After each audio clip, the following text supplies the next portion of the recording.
सर्द हवा में हल्की सी नमी थी और अस्पताल के कमरे में फैली दवाइयों की गंध जैसे हर सांस के साथ मन को भारी कर रही थी। जनक बिस्तर पर लेटी थी, चेहरे पर थकान और आंखों में हल्की सी नमी। तभी जबकि नूतन पास बैठी थी, मन में बेचैनी और चेहरे पर चिंता के भाव साफ झलक रहे थे।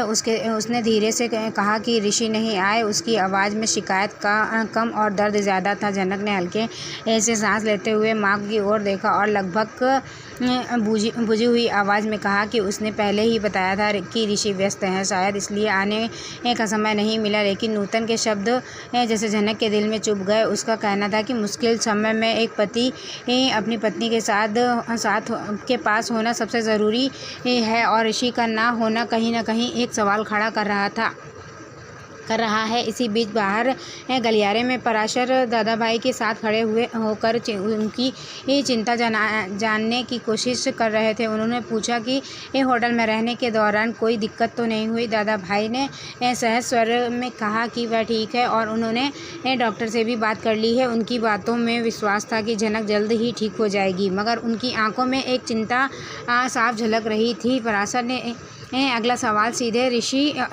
सीधे ऋषि को लेकर किया, वह कब आएंगे। इससे पहले कि कोई सीधा जवाब मिलता, पुतुल ने बीच में कहा कि ऋषि एक ज़रूरी मिशन पर है, इसलिए नहीं आ सकते हैं। उसके चेहरे पर हल्की झिझक और आवाज़ में एक बनावटी आत्मविश्वास था, मानो वह खुद भी अपने कहे पर यकीन नहीं कर पा रही हो। पराशर का चेहरा गंभीर हो गया और उनका कहना था कि जनक की हालत काफ़ी नाजुक है, लेकिन ऋषि को लगता है कि जैसे केवल अपनी नौकरी की परवाह है। वह यह भी जोड़ते हैं कि ऋषि का फ़ोन उठाना इस समय बड़ी बात नहीं, क्योंकि असली मायने तो उनके यहाँ मौजूद होने के हैं। हालांकि वह यह भी कह देते हैं कि उन्हें निजी तौर पर ऋषि से कोई शिकायत नहीं, और अचानक कहते हैं कि उन्हें कुछ ज़रूरी काम है, फिर वहाँ से उठकर चले जाते हैं। अंदर कमरे में जनक ने नूतन से कहा कि ऋषि खुद भले न आए, लेकिन उन्होंने अपने परिवार को भेजा है।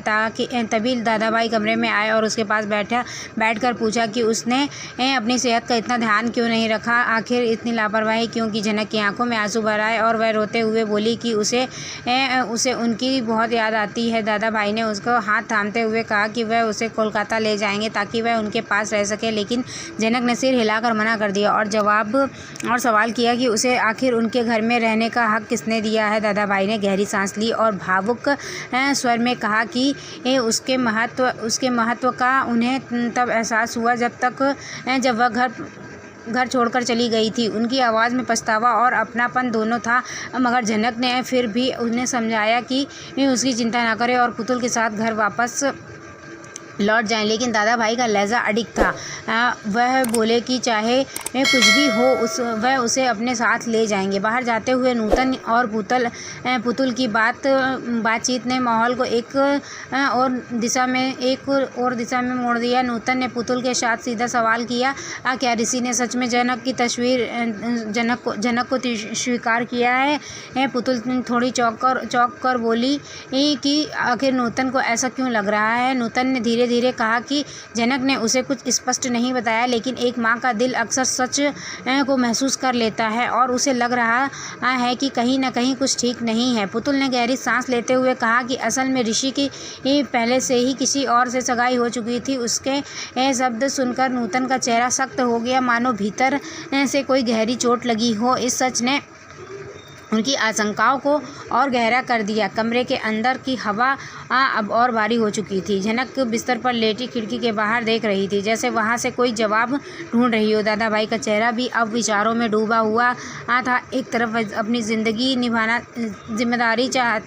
निभाना चाहते थे, दूसरी तरफ जनक की जिद उनके रास्ते में दीवार बनकर खड़ी थी। नूतन पुतुल की बातों से हैरान परेशान होकर अंदर आई और जनक के सिर पर हाथ रखा। उनकी आंखों में ढेर सारा प्यार था, लेकिन उसके पीछे सवालों का एक सैलाब भी था, जिनका जवाब शायद सिर्फ ऋषि दे सकते थे। जनक ने हल्की मुस्कान के साथ उनकी ओर देखा, लेकिन उस मुस्कान में भी दर्द की परत साफ दिखाई दे रही थी। वह जानती थी कि ऋषि की गैर मौजूदगी सिर्फ एक व्यस्तता नहीं, बल्कि एक सच्चाई छुपा रही है, और शायद यही वजह थी कि उनकी आंखों में एक चुपचाप आंसू बहकर तकिए में समा गया। बिना किसी आवाज़ के, जैसे उस कमरे की खामोशी ने उसे अपने अंदर समा लिया हो। इस पल में ना तो नूतन के पास कोई सवाल था और ना ही दादा भाई के पास कोई जवाब। केवल पुतुल की कही बात बार बार उसके सबके मन में गूंज रही थी। ऋषि की सगाई किसी और से हो चुकी थी और इसी सच ने उस दिन का माहौल ऐसा बना दिया था कि अस्पताल का कमरा सिर्फ इलाज की जगह नहीं बल्कि रिश्तों के टूटने और जुड़ने की खामोश गवाही भी बन गया था। पुतुल के होठों से अगला सच जैसे धीरे धीरे बाहर आया। उसने कहा कि ऋषि को झनक से शादी करने के लिए मजबूर किया गया था, इसलिए उसे समय लगेगा उसे पूरे दिल से अपनाने में। नूतन ने यह सुनकर गहरी सांस ली। उनकी आंखों में चिंता और दर्द का मिश्रण साफ झलक रहा था। उन्होंने कहा कि झनक को बचपन से कभी पिता का प्यार नहीं मिला और अगर उसे पति का प्यार भी ना मिले तो वह किस तरह का जीवन जिएगी। उनकी आवाज़ में एक माँ का डर था। जैसे पुतुल ने हल्की मुस्कान और नरमी से जवाब दिया कि समय के साथ सब ठीक हो जाएगा। रिश्तों को गहराई में जाने का वक्त देना ज़रूरी है। उधर घर के दूसरे कोने में माहौल अलग ही था। अभिमन्यु इंदुमती से नाराज़ लहजे में कह रहा था कि दादा भाई को ऐसा कदम नहीं उठाना चाहिए था। तनुश्री का चेहरा गंभीर था। उसने तुरंत कहा कि इस वजह से आदिति के पूरे परिवार के साथ उनका रिश्ता हमेशा के लिए टूट सकता है। उनकी आवाज़ में अफसोस था, लेकिन साथ ही चिंता भी, जैसे वह आने वाले परिणामों का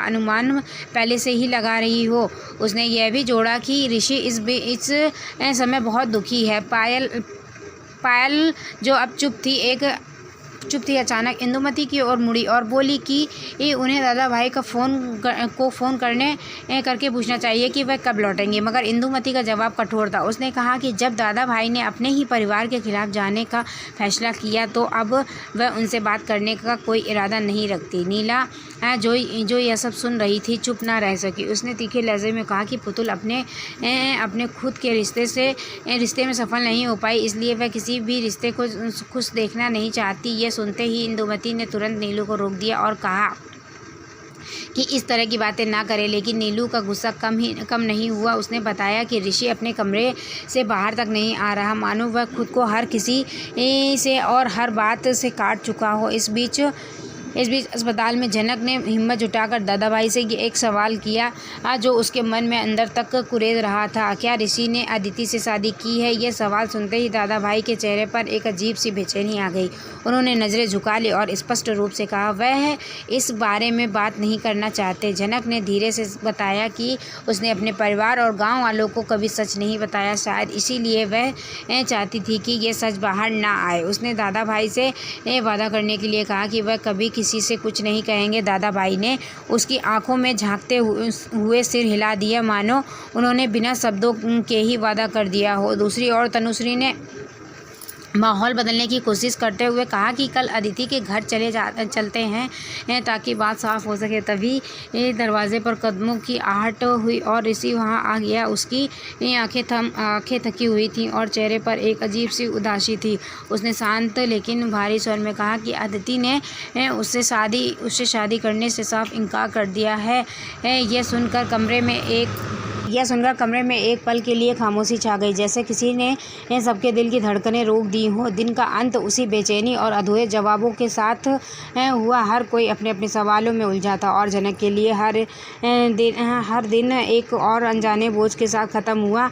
पुनर्कथन में साफ था कि दादा भाई ने झनक को अपने साथ कोलकाता आने का प्रस्ताव दिया था, लेकिन ऋषि के मन में इस पूरे सवाल को लेकर गुस्सा था। वह जानता था कि उसकी ज़िंदगी में जो कुछ भी चल रहा है उसके लिए दादा भाई ही जिम्मेदार हैं। इतने गहरे मतभेद में न सिर्फ परिवार के बीच दरार डाल दी बल्कि आने वाले समय में रिश्तों की दशा भी बदलने वाली थी। ऋषि का यह रवैया कहीं न कहीं उस मजबूरी का भी असर था जो उसे झनक के साथ शादी के लिए झेलनी पड़ी थी। वहीं झनक जो पहले ही अपने जीवन में पिता के साये से वंचित रही, अब पति के प्यार की तलाश में भी खाली हाथ महसूस कर रही थी। दादा भाई, पुतुल, नूतन और हर कोई अपने अपने दृष्टिकोण से सही था, लेकिन सच्चाई यह थी कि उस उलझन में सबसे ज़्यादा दर्द झनक को ही सहना पड़ा था। उस रात अस्पताल में कमरे की हल्की रोशनी में झनक खामोश लेटी थी। उसकी आंखों में थकान और दिल में एक डर समाया हुआ था। बाहर गलियारे में दादा भाई की धीमी चाल और सोच में डूबा चेहरा इस बात का संकेत दे रहा था कि आगे का रास्ता आसान नहीं होने वाला और शायद अगले ही दिन कोई ऐसा मोड़ आने वाला था जो इन सभी के रिश्तों की दिशा हमेशा के लिए बदल देगा।